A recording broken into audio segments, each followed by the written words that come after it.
See, we talk of two kinds of dharma.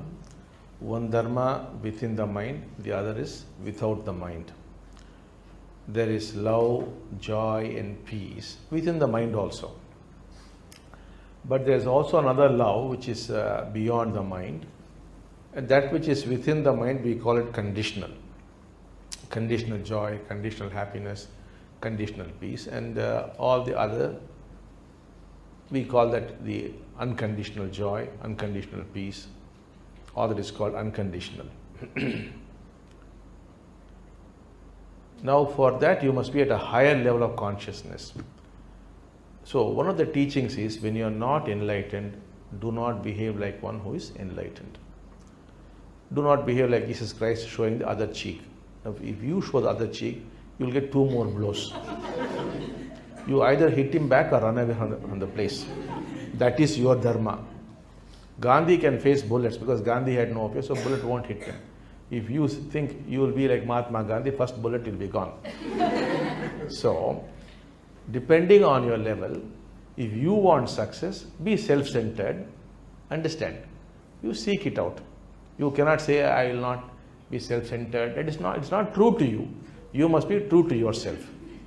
Now, while you are self-centered, you might hurt somebody, you might not hurt somebody. If you have got to hurt somebody, go ahead and hurt him, but you'll also get some bad karma, get that also. If you work very hard 20 hours a day, you'll get a lot of salary, you'll get name and fame, you'll also get a stroke. And you'll die soon, isn't it? But you enjoy it for a few years, name and fame and money, then you die. So, but if you don't want karma, then don't hurt others. That is all. But the choice is yours. Whether you want to hurt others, still get the reward, go ahead. If you don't want to hurt others, but still want to get some reward, find out some way. But be true to yourself. Don't be a Mahatma Gandhi, don't be a Christ, don't be a Buddha. Don't compare yourself with Buddha or Christ or this fellow or that fellow. That is not wanted. You understand? You are you. You are unique in this universe. You must be true to your Swadharma. Swadharma means, how have you been designed? What is your level of consciousness? Being true to that. If your level of consciousness is that of a useless chap, then remain a useless chap. That is perfect. Do not try to be this or that. But suppose you have been so designed, you are not useless, I'm just telling. The very fact that I have spoken about you, you become great, don't worry. On